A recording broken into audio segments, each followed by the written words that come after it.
Hello, नमस्कार. All exam कट्टा या ऑनलाईन प्लॅटफॉर्मवर भविष्यातील सर्व प्राध्यापकांचं सहर्ष स्वागत. बघा, आपण दिवाळी झालेली आहे, मात्र बरेच विद्यार्थी जे लाईव्ह लेक्चरला दिवाळीपूर्वी जे आपले लाईव्ह लेक्चर व्हायचे त्यामध्ये सर्व विद्यार्थी बऱ्यापैकी विद्यार्थी असायचे. मात्र आता जर आपण जर बघितलं, मराठी विषय असेल, अर्थशास्त्र, राज्यशास्त्र, इंग्रजी विषय असेल, तर लाईव्ह लेक्चरला बरेच विद्यार्थी कमी असतात. म्हणजे बरेच म्हणजे खूपच. पण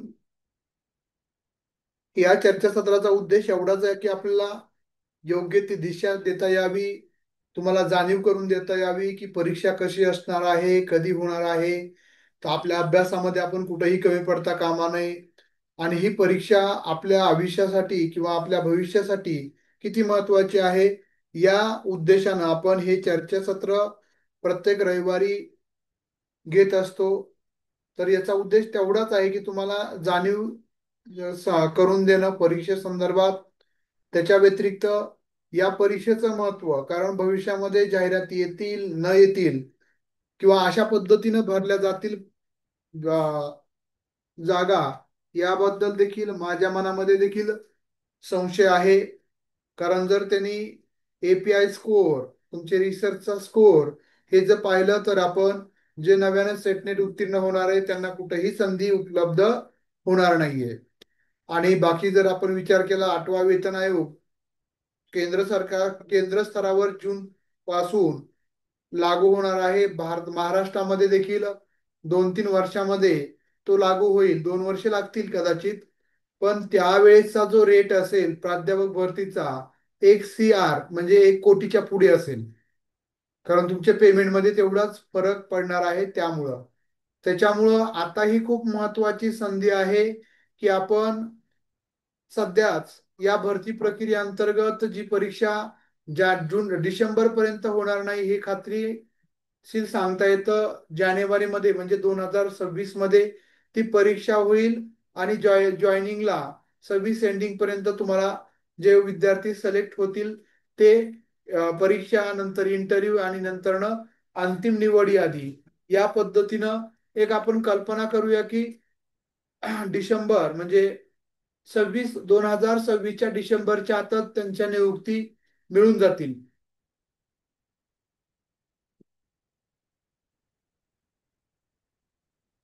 त्यामुळं आपण जर या भरती प्रक्रियेचा जर आपल्याला भाग व्हायचं असेल, तर आपण मेहनत करणं खूप गरजेचं आहे, सातत्य ठेवणं खूप गरजेचं आहे. काही शंका असतील तर त्या बिनधास्त पद्धतीनं विचारणं खूप गरजेचं आहे. अन्यथा स्पर्धा आताच्या भरती प्रक्रियेमध्ये खूप कमी आहे. पण भविष्यामध्ये जर अशा पद्धतीची जाहिरात आली, आज फक्त हजारामध्ये अर्ज आहेत. कारण की दरवर्षी नेट उत्तीर्ण असणारे, सेट नेट उत्तीर्ण असणारे महाराष्ट्रातले विद्यार्थी कमीत कमी 10,000 विद्यार्थी असणार आहेत.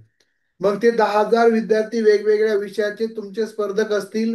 आणि हे 2 वर्षामध्ये तेव्हा तो आकडा म्हणजे सेटनेट धारक विद्यार्थी काही कालावधीमध्ये हजारामध्ये म्हणजे लाखोवर विद्यार्थी असणार आहेत. आणि जागा भरण्याचं शासनाचं मनस्थिती नाहीये. पण जर तुम्ही तुमच्याकडे धमक असेल, जिथं पाणी लात मारील तिथं पाणी काढण्याची उमेद असेल, तर तुम्ही प्रायव्हेट युनिव्हर्सिटी, आता नवीन एज्युकेशन पॉलिसीनुसार पुण्यामध्ये 30 विद्यापीठं आज आज तागायत आज 30 विद्यापीठं आहेत. भविष्यामध्ये अनेक विद्यापीठं हे पुणे, नागपूर, मुंबई या ठिकाणी कार्यरत असतील. जे ऑक्सफर्ड युनिव्हर्सिटी देखील पुण्यामध्ये येणार आहे. त्याच जर तुम्ही तुमचं सेटनेट उत्तीर्ण झाला, तर तुम्ही त्या प्रायव्हेट युनिव्हर्सिटीला देखील गव्हर्नमेंट पेक्षा चांगले स्केल, चांगल्या पगारी, चांगल्या सुविधा, कॉर्पोरेट सारख्या सुविधा उपलब्ध आहेत. म्हणजे त्याला आपण म्हणूयात वेतनवाढ असेल, त्यानंतर फॅसिलिटी असेल, मेडिक्लेम पर्यंत सर्व फॅसिलिटी त्या ठिकाणी उपलब्ध आहेत. फक्त तुमच्याकडं ते क्षमता असणं गरजेचं आहे. त्यामुळं आता सध्याला जी भरती प्रक्रिया आलेली आहे, होऊ घातलेली आहे, तर याचा तुम्हाला भाग व्हायचं असेल, यामध्ये तुम्हाला निवडून म्हणजे निवड प्रक्रियेमधून यायचं असेल, तर अभ्यासाशिवाय पर्याय नाहीये. इंटरव्ह्यूला तुम्हाला 1-2 मार्क कमी पडले तर चालेल, पण या लेखी म्हणजे ही जी तुमची ऑनलाईन परीक्षा होणार आहे, 200 मार्काची, तिथं तुम्हाला चांगले मार्क, तिथं तुमचा चांगला स्कोर होणं गरजेचं आहे. स्पर्धा खूप कमी आहे. याचा अर्थ आपण झोपा काढून म्हणजे आपण निवांत राहून अभ्यास केला तरी होईल असं नाहीये.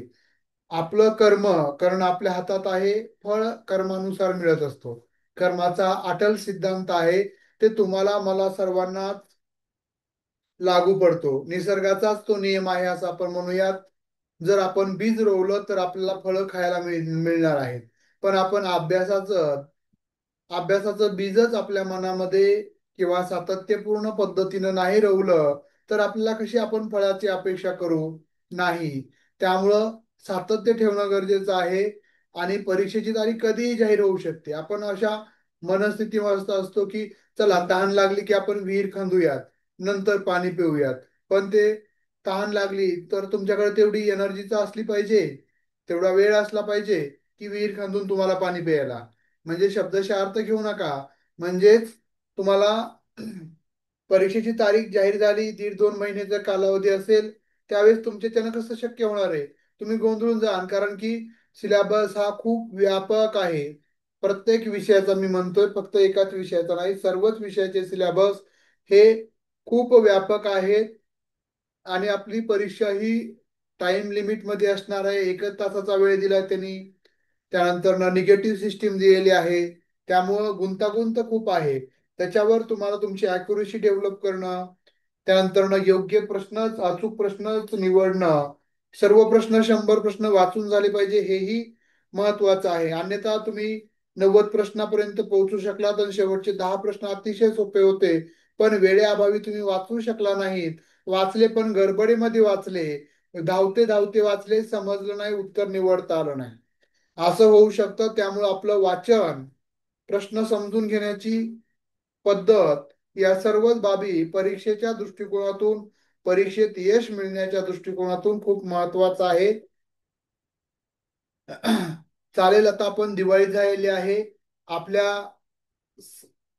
आपल्या ध्येयाची, आपल्या स्वप्नांची दिवाळी साजरी करणं अपेक्षित आहे, गरजेचं आहे. आणि त्यासाठी आपल्याला सातत्य ठेवायचं आहे. परीक्षा डिसेंबरच्या आत होणार नाही याचा अर्थ आपण डिसेंबर पर्यंत काहीच करायचं नाही असं नाहीये. तर मी माझं स्वतःचं टार्गेट ठेवलेलं आहे की 10 घटक माझे जे सिलेबस दिलेला आहे, आता 7वा 8वा घटक चालू आहे, म्हणजे माझं 15 डिसेंबर पर्यंत माझे सर्व विषयाचे अभ्यासक्रम संपलेले असतील. सर्व 10 टेस्ट सिरीज, आता 7-8 टेस्ट सिरीज पर्यंत आपण पोहोचलेलो आहे. काही विषयाच्या 5, 6, 7, 8 अशा. तर 10 टेस्ट सिरीज तुम्हाला डिसेंबर म्हणजे या महिन्या नोव्हेंबर महिन्यामध्येच मिळून जातील. त्यानंतर सर्व सिलेबस तुमचा 15 डिसेंबर पर्यंत पूर्ण होईल. त्यानंतर previous year question paper set नेटचे जे आहेत आपण देणार आहोत, तेही तुम्हाला तिथं अपलोड झालेले असतील. आणि याच्यानंतर 15 डिसेंबर नंतर माझं वैयक्तिक प्लॅनिंग आहे की तुमची परीक्षा ही वस्तुनिष्ठ स्वरूपाची असणार आहे.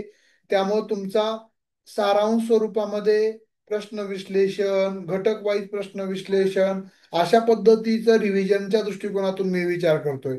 पण जर तुम्ही 15 जूनला अभ्यासाला सुरुवात केली त्यावेळेस आपल्या क्लासचं रिव्हिजन चालू असेल, म्हणजे तुमचं आणि त्या क्लासचं म्हणजे अभ्यासाचं कुठंच मिळतं जुळतं राहणार नाहीये. त्याच्यामुळं आता सातत्यपूर्ण अभ्यास करा, सातत्य ठेवा. परीक्षेची तारीख कधीही कोणत्याही क्षणी जाहीर होऊ शकते. त्यासाठी आपली तयारी असणं गरजेचं आहे आणि ती तयारी अभ्यासातूनच होणार आहे. चालेल, आपण आपल्या वैयक्तिक चर्चासत्राला सुरुवात करूयात. छाया माळी मॅडम, कसा अभ्यास? हॅलो, नमस्ते सर. आवाज येतो का? हा, येतोय. नमस्ते. हा सर, आहे अभ्यास सुरू आहे. सातत्यपूर्ण अभ्यास चालू आहे.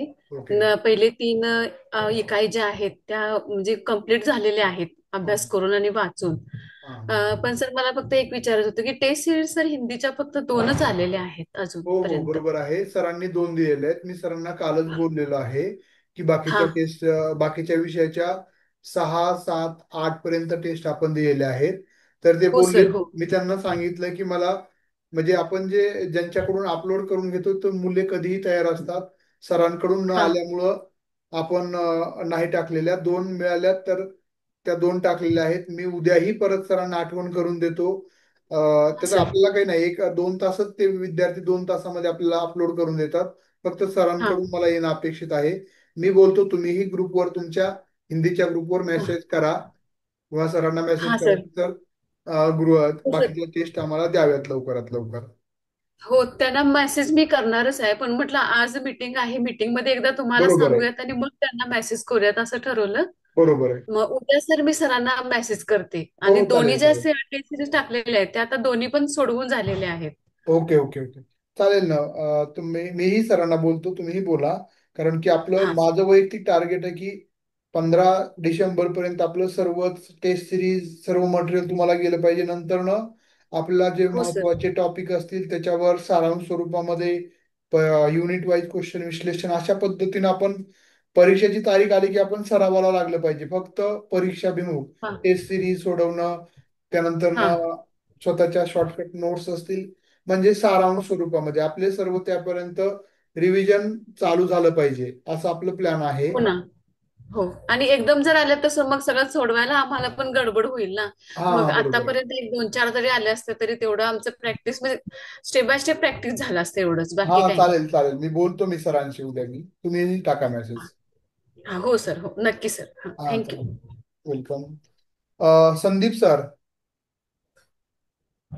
हा हॅलो सर. हा नमस्ते सर. नमस्ते. कसं चालू आहे अभ्यास? हा सर. हा सर, अभ्यास व्यवस्थित चालू आहे. जसं आपण युनिट प्रमाणे जसे एक एक युनिट आलाय, माझं बराचसा सिलेबस कम्प्लीट होत आलाय. हा आणि सर आता समजा आपण जो काही अभ्यास आहे तो करतोय, पण अजून एक्झामची काही तारीख वगैरे काही नाही. बरोबर आहे. तर मग कधी येऊ शकते किंवा अजून बघा, आता हे काय दिवस किंवा अडचण काय आहे, ह्यांनी जे हो अतिवृष्टीमुळे जे तारखा वाढवल्यात ना, हो सर. त्याच्यामुळं तारखा वाढवल्यात, त्यामुळे डायरेक्ट डिसेंबर पर्यंत त्यांनी वाढवल्यात. म्हणजे आपली अपेक्षा होती हो डिसेंबर मध्ये परीक्षा होईल. पण या या ज्या रेग्युलरच्या परीक्षा असतात, म्हणजे कंबाईन राज्यसेवा, त्याच्या परीक्षा त्यांनी डिसेंबर म्हणजे नोव्हेंबर डिसेंबर मध्ये ठेवल्यात.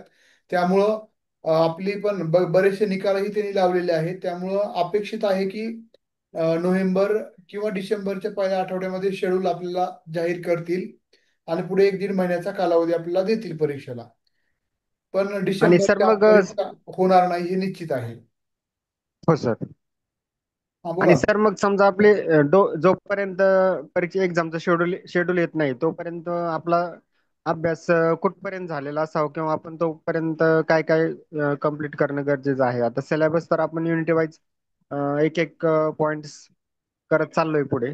बघा, आता माझं एक म्हणणं आहे की आपलं जोपर्यंत शेड्यूल येतोय ना, शेड्यूल येईपर्यंत आपला पूर्ण म्हणजे शेड्यूलचा आपण विषय सोडू थोडं साईडला. पंधरा हो डिसेंबर पर्यंत तुमचे 2 तरी रिव्हिजन पूर्ण सिलेबसला झाले पाहिजे. जेवढ्या तुमच्या हो 10 टेस्ट आहेत त्या एक एक वेळेस तरी टेस्ट सिरीज सोडवल्या पाहिजे. त्यानंतरनं सेटनेटचे काय तुमच्या विषयवाईज ज्या टेस्ट सिरीज म्हणजे क्वेश्चन पेपर आहेत तेही तुम्ही बघितले पाहिजे. आता हे हो सर. कशामुळं? कारण की परत नंतर धावणारे, बघा परीक्षेमध्ये धावणारे प्रत्येक जण असतात. पण हो सर. आतापासून जर आपण अभ्यास केला शांततेमध्ये आणि नंतर फक्त आपला युनिट वाईज किंवा जे जे आपल्याला वाटतंय कमी राहिलंय आपल्याला, हे अभ्यास हा मुद्दा आणखी सखोल अभ्यास करणं अपेक्षित आहे असं वाटतंय, त्यावेळेस तुम्हाला त्या मुद्द्यासाठी सविस्तर वेळ देणं गरजेचं आहे. हो हो आणि बघा, अभ्यासक्रम ठरलाय, कोणत्या घटकावर किती प्रश्न विचारले जातात हेही निश्चित असतं. वेळ निश्चित आहे, आपल्याला 1 तासात वेळ मिळणार आहे. 100 प्रश्न असणार आहेत हेही निश्चित आहे.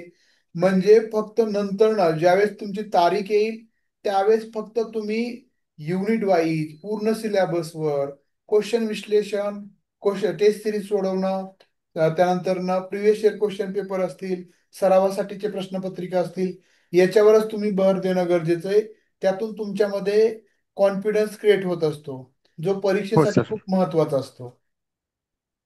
पण माझं म्हणणं आहे म्हणजे 15 डिसेंबर तुम्ही डेडलाईन ठेवा की तोपर्यंत हो सर. तुमचे सर्व जे टेस्ट म्हणजे सर्व अभ्यासक्रमाच्या 2 रिव्हिजन तुमच्या झालेल्या असतील. त्यानंतर टेस्ट सिरीज 10 म्हणजे कंप्लीट होतील, हिंदीच बाकी आहे. बाकीच्या विषयाच्या तर माझं टार्गेट आहे याच महिन्यामध्ये अपेक्षित आहे, नोव्हेंबरमध्ये दिलेले असतील सर्व टेस्ट. त्यामुळे त्या हो सर. दृष्टिकोनातून तुम्ही प्रयत्न करा. तुमचं तयारी म्हणजे नंतर तारीख आल्यानंतर फक्त तुम्ही शांत डोक्यानं, म्हणजे तुम्ही गोंधळणार नाही, धावपळ होणार नाहीये. मेंटली पण आपण डिस्टर्ब होतो ना, तारीख आली, अरे काय करायचं काय हो नाही ते. तर त्यावेळेस फक्त तुम्हाला शांततेमध्ये जे काय अवघड वाटतंय ते करणं, असंच तुम्हाला स्वतःला स्वतःचं नियोजनानुसार चालता येणार आहे. हो सर, अभ्यास चालू आहे व्यवस्थित, सातत्याने चालू आहे. चालेल चालेल. बाकी काही प्रॉब्लेम नाही अभ्यासाचा. हा हा, चालेल. सातत्य ठेवा, काही डाऊट चालेल असेल सर. तर विचारत चला. हो हो, थँक्यू सर. हो. वेलकम. शिल्पा मॅडम, कसं चालू आहे अभ्यास? अभ्यास सुरू आहे सर व्यवस्थित. ओ- ओके. काही डाऊट? आणि इतर संदर्भातही पाहत म्हणजे राज्यशास्त्र नाही बोला सर. ना, काहीतरी बोलत होता तुम्ही, बोला. डाऊट नाही सर, काय अभ्यास अभ्यास सुरू आहे व्यवस्थित. डाऊट ओके वगैरे काही नाहीये. ओके. चालेल. काय टेस्ट सिरीज ही सोडवली? अ, दोन सोडवलेले आहेत सर, बाकीचे ओ- राहिलेले. ओके ओके ओके, चालेल. टेस्ट सिरीजही सोडवत चला. आणि टेस्ट सिरीज सोडवलं आणि लगे काम संपलं नाहीये. तुम्हाला त्याचं विश्लेषण बघायचंय, की कोणत्या प्रश्नाचं उत्तर काय होतं, त्याचं स्पष्टीकरण दिलेलं आहे प्रत्येक ह्याचं. कारण आपल्याला त्याला खूप मेहनत घ्यावी लागली स्पष्टीकरण देण्यासाठी देखील. त्यामुळं ते तुम्ही अभ्यासनं गरजेचं. टेस्ट सिरीज सबमिट केली की लगे प्रत्येकानं पहिल्या प्रश्नापासून रिवर्स जाऊन, पहिल्या प्रश्नापासून शेवटच्या 100व्या प्रश्नापर्यंत सर्व प्रश्नांचं विश्लेषण बघायचं. आपला चुकला तर का चुकला, आपण कसा विचार केला होता, इथं उत्तर दुसरं दिलंय म्हणजे आपल्या विचारामध्ये काय दोष होता का, का आपल्याकडून नजर चुकीमध्ये स्पेलिंग मिस्टेक झाली, आपण गृहीत धरलं एक आणि उत्तर दुसरं आलं. अशा पद्धतीनं विश्लेषण करत चला. म्हणजेच अभ्यास करणं, वाचन करणं म्हणजे अभ्यास नाही, तर केलेल्या अभ्यासाचं परीक्षाभिमुख दृष्टिकोनातून रूपांतर करणं म्हणजे अभ्यास. चालेल, त्या पद्धतीनं करा. जिथं काय वाटतंय तिथं विचारत चला. हो सर, नक्की. हाँ, चालेल. शेख सर, कैसे चल रहा है आपकी स्टडी? नहीं सर. ओके. अभी हो गया आपका, एक रिवीजन हुआ कंप्लीट? हेलो. हाँ, आ रही है आवाज आपकी, बोलिए ना। हाँ सर, मैं थोड़ा ड्राइव पर हूँ तो 5 मिनट से बात करता हूँ, दूसरे के लिए दीजिए बात. हाँ, चलेगा चलेगा, कोई बात नहीं। हाँ. विद्या मैडम, कैसा चल रहा है अभ्यास? हा, चालू आहे सर, अभ्यास करून राहिले. ओके ओके ओके, चालू व्यवस्थित? इंग्लिश विषय इंग्लिश विषय आहे सर, माझा भरपूर अभ्यास आहे. हो हो. 9व्या युनिट मध्ये जास्त दिलेला आहे, थोडेसे क्वेश्चन वगैरे. ओके पण माझं 4थ्या युनिट पर्यंत झालं थोडंफार. Okay okay okay. Test series ही करते सोडवली? सर. हो, एक पहिली टेस्ट सोडवली सर, पण ती परत आता 2 वेळा सोडवायची आहे, पण म्हटलं अभ्यास झाल्यानंतरच सोडवते मग. Okay okay okay. हा, एक चालेल. पहिलीच सोडवली मी. हा आणि हा. टेस्ट सोडवल्यानंतर ना त्याचं विश्लेषणही पाहत चला. हो सर. हो. म्हणजे आपले कोणते क्वेश्चन चुकले तर त्याचं उत्तर योग्य काय हा. होतं, आपण काय निवडलं हो ना. होतं. म्हणजे सर्व हा हा. सविस्तर विश्लेषण दिलेलं आहे प्रत्येक विषयाच्या कोटे सिरीजचं. ते देखील तुम्ही पाहणं गरजेचं आहे. इंग्लिश असल्यामुळे वेळ लागतो, पण सर ते एका मिनिट मध्ये एक क्वेश्चन वाचून आन्सर, थोडा लॉंग क्वेश्चन असला की सोडवून नाही होत ना. हा, बघा आता सध्या आपल्याला वेळ आहे, त्याच्यामुळं हा आता वेळ दिला तर तुम्हाला नंतर ना परीक्षेच्या कालावधीमध्ये वेळ जास्त द्यायची गरज नाही आहे. आता जास्तीत जास्त हा वेळ देण्याचा प्रयत्न करा. नंतर हा परीक्षा जवळ आली म्हणून बॉदरेशन म्हणजे मनावर दडपण येणार नाहीये. आणि आपण बिंदास हा पद्धतीनं नंतर ना टेस्ट सिरीज, त्यानंतर युनिट वाईज क्वेश्चन विश्लेषण, त्याचा सराव आपण करणारच आहोत. जेणेकरून हो. आपल्याला परिपूर्णतेकडे घेऊन जाता येईल पूर्ण सिलेबसला. हा. आणि टेस्ट सिरीज हो सर. यासाठी महत्वाचे, तुमच्या परीक्षा ऑनलाईन आहेत त्यामुळं तुमचा ऑनलाईन सराव. आता तुम्ही अभ्यास भरपूर केला, याच्यामध्ये माझ्या मनामध्ये काही शंका नाही. पण जर तुम्ही अभ्यास पण केला आणि टेस्ट तुम्हाला ऑनलाईन सोडवता नाही आली, 100 प्रश्न नाही तुम्हाला कव्हर करता आले, 40-50 प्रश्न तुम्ही वाचून सोडवले, तर मग हे याचं नुकसान खूप मोठं असणार आहे. त्याच्यामुळं आपल्याला ते सर, 1 तासामध्ये एवढं होतच नाही सर. अं? 1 तासामध्ये एवढे सोडून होतच नाही 100 क्वेश्चन सर. हा, बरोबर आहे. प्रत्येक विषयाबाबत मी हेच माझं मत आहे. कारण की तो हा लॅपटॉप किंवा पीसी असणार आहे आपल्या समोर. स्टार्ट केल्यानंतर हा आपल्या मनात दडपण असतं, जसं की तुमच्याकडे फिजिकली एखादा पेपर असेल तर तुम्ही पानं पलटून पाहू शकता, खालचं मागं पुढं. पण इथं तुम्हाला शांततेमध्ये पहिल्या क्वेश्चन मधून आपल्याला जर पहिला क्वेश्चन आपण सोडून दिला अवघड आहे म्हणून, नंतर आपल्याला रिव्हर्स यायचं असेल तर डायरेक्ट तुम्ही पहिल्यापासून येऊ शकत नाहीत. एक एक एक एक ओलांडत तुम्हाला पाठीमागे यायचं. परत आपल्याला लगेच हो. ते स्क्रीनवर दिसणार आहे, टाइम मायनस होतोय, मायनस होतोय, मायनस होतोय. मग त्याच्यामुळं आणखी आपलं हृदयाचे ठोके वाढणार आहेत, बीपी वाढणार आहे. अरे, एवढ्यात 2च मिनिट राहिलेत, 5च मिनिट राहिलेत, 3च मिनिट राहिलेत. म्हणजे हे सर्व आपल्याला म्हणजे परीक्षेचं जे मानसशास्त्र म्हणतो, परीक्षेची जी सायकोलॉजी हम्म. आहे, त्याचाही आपल्याला अभ्यास हम्म. करणं गरजेचं आहे. सरावातूनच हे साध्य हम्म. होणार आहे. त्यामुळं टेस्ट सिरीज जास्त व्यवस्थित काळजीपूर्वक सोडवणं गरजेचं आहे. आता तुम्हाला 3 अटेम्प्ट दिलेले टेस्ट सिरीज सोडवण्यासाठी. याचा उद्देश एवढाच हा. होता की तुम्ही सिरियसली सोडवावं. नंतर आपण जास्त हो ना, हो ना. अटेम्प्ट वाढवूयात. पण तुम्ही प्रत्येक टेस्ट सोडवल्यानंतर न सबमिट केली, तुम्हाला तुमचा रिझल्ट कळाल्यानंतर न तुमचे कोणते चुकलेत प्रश्न, का चुकले, त्याचं उत्तर काय आहे, तर हे पण हम्म. बघत चला, वाचत चला. म्हणजे तुमच्या त्यात 100 प्रश्नांचा, सर्व प्रश्नांच्या 100ला 100 प्रश्नांचा तुमचा अभ्यास होईल. आणि प्रत्येक प्रश्नाला 4 पर्याय असतात. त्यामुळं जर तुम्ही 4ही पर्यायाचं विश्लेषण तिथं दिलंय, तर ते जर तुम्ही वाचलं, तर त्यामुळं तुमचे 100 गुणवले 4 म्हणजे 4 पर्याय देखील तुमची तयारी. म्हणजे 4 प्रश्न, एक एक प्रश्न म्हणजे 4 प्रश्न, अशा 400 हम्म. प्रश्नांचा सराव तुमचा होणार आहे. त्यामुळे व्यापक दृष्टिकोनातून सातत्यपूर्ण पद्धतीनं सराव करणं अपेक्षित आहे. हो सर, हो. हा. हो. हो. आणखी कोणाला बोलायचं आहे? सर, मी बोला, बोलते. एक बोला, बोला. एक शंका होती सर. हा, बोला ना. सर, आता परीक्षेचं जेव्हा शेड्यूल येतं तेव्हा हे ऑनलाईन एक्झाम होणार. त्याच्या अगोदर आम्हाला सर सूचना कशी मिळणार, की आमचे नावं येतात का रिसिट येते, म्हणजे आम्हाला सूचना कशी भेटणार सर? ओके, आता बघा, त्याचं तर काय जनरल जी माहिती आहे का, परीक्षेची म्हणजे विषय वाईज टाइम टेबल कसं आहे, कधी कोणत्या विषयाची ऑनलाईन परीक्षा काय आहे, त्याचं हा. आयोगाच्या वेबसाईटवर येतं. मी ते तुम्हाला ग्रुपवर टाकेल. पण तुम्हाला जे तुमचं हॉल तिकीट आहे, हा. ऍडमिट कार्ड तुम्हाला स्वतःच्याच प्रोफाईलला, म्हणजे एमपीएससीच्या ह्याच्यावर लॉग इन केलं तुम्ही तुमचा मोबाईल नंबर टाकून, की हा. तुम्हाला हा. स्वतःलाच तिथं ते ऍडमिट कार्ड म्हणून ऑप्शन असतो, तिथून तुम्हाला ऍडमिट कार्ड डाउनलोड करावं लागतं. ओके. हा. हा. हा. Okay sir. म्हणजे मला वाटलं त्यांची लिस्ट वगैरे अशी येते की काय, नाही, की नाही, बाबा एवढी कॅन्डिडेट आहेत असं. नाही, नाही, नाही, नाही. ती लिस्ट कधी येते? इंटरव्ह्यूला, म्हणजे तुमची ऑनलाईन एक्झाम झाली हा. त्यानंतर त्यानंतर ज्यावेळेस इंटरव्ह्यूचं जे असतं, सिलेक्शन झालेल्या विद्यार्थ्याची यादी येते. आणि ओके. आपल्या हा. आपल्या ह्याच्यावर पण, आपल्या प्रोफाईलला पण तुमचं तिथं यादी येते. आणि एमपीएससीच्या वेबसाईटवरही ती यादी येते. जाहिरात क्रमांक 114, जाहिरात क्रमांक एकशे हा. पंधराची हे हा. मुलाखतीसाठीची यादी. मग तिथं कॅटेगरीनुसार यादी असते. मग हा. तिथे सर्व विद्यार्थ्याची नावं असतात आणि डेट दिलेली असते की या डेटला इंटरव्ह्यू या विद्यार्थ्याचा आहे, एवढ्या 10, हा. 15, 20 विद्यार्थ्याचा, बाकीच्या पुढचा तारीख पण हा. त्यामध्ये मेन्शन केली असते, टाइम मेन्शन केलेला असता, रिपोर्टिंग टाइम, सर्व डिटेल्स हा. दिलेलं असतं. हा. ओके सर, ओके, तेच विचारायचं होतं. हा. ओके. नाही, ते तुम्हाला त्याचं इथून पुढची प्रोसेस सर्व सांगितली जाईल. हा. ठीक आहे सर. हा. अनिता मॅडम, कसं चालू आहे अभ्यास?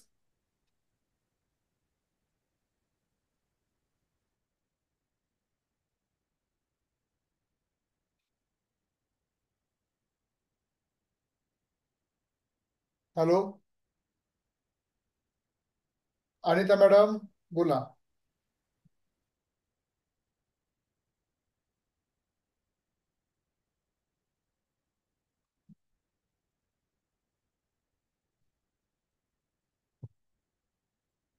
चालेल, संदीप सर बोला, कसं चालू आहे अभ्यास? हा, हॅलो सर. हा, बोला. हॅलो.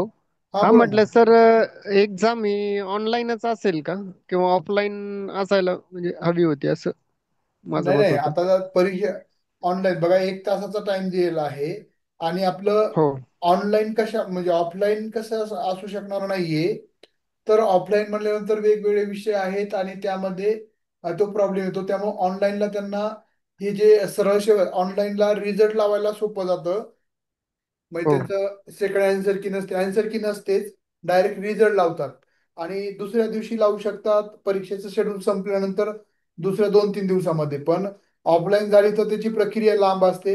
म्हणजे तुमची फर्स्ट आन्सर की येणार, त्यानंतर तुम्हाला 15 दिवस काही शंका असतील त्या आन्सर संदर्भात, तर तुम्हाला त्याला हे चॅलेंज करता येणार.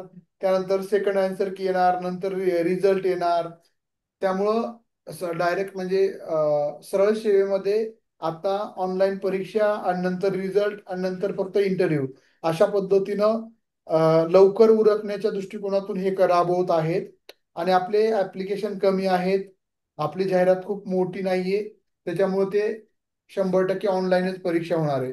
त्यांनी टायमिंग पण सांगितलंय, त्या जो अभ्यासक्रम जाहीर केला त्यामध्ये 1 तासाचा टायमिंग आहे. हो लँग्वेज सर. सांगितली कोणत्या लँग्वेज, त्यामुळे 100% ऑनलाईनच एक्झाम होणार आहे. यापूर्वी 2015ला ज्यावेळेस परीक्षा झाली होती प्राध्यापक भरतीची, 6च अशाच पद्धतीचा सिलेबस होता, तर ती देखील त्यांनी ऑनलाईनच घेतली होती. हो सर. हा, त्यामुळे ऑनलाईनच एक्झाम होणार आहे. हो चालेल सर. हा, थँक्यू. आणखी कोणाला काही बोलायचं आहे? शेख सर.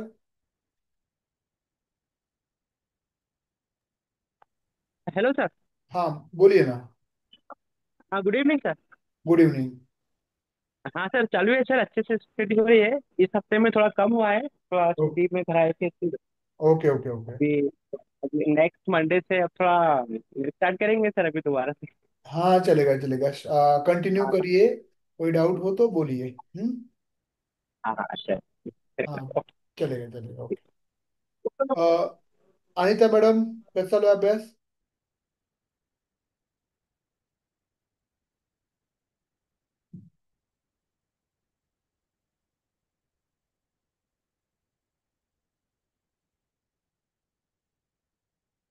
अनिता मॅडम, येतोय माझा आवाज?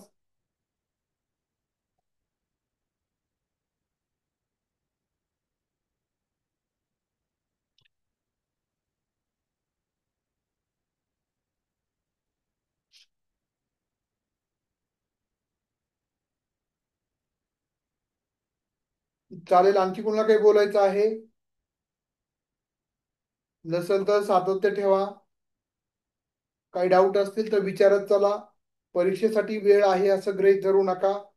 आपल्याला जर दर दिवसचं जरी आपण प्लॅनिंग करून ठेवलं तरी देखील आपल्याला वेळ पुरणार नाहीये. कारण तेवढ्या पद्धतीचा व्यापक सिलेबस आपल्या प्रत्येक विषयाचा आहे. त्यामुळं सातत्य ठेवा. काही अडचण आली, काही डाऊट असतील तर विचारत चला. चालेल, थांबूयात आपण. धन्यवाद.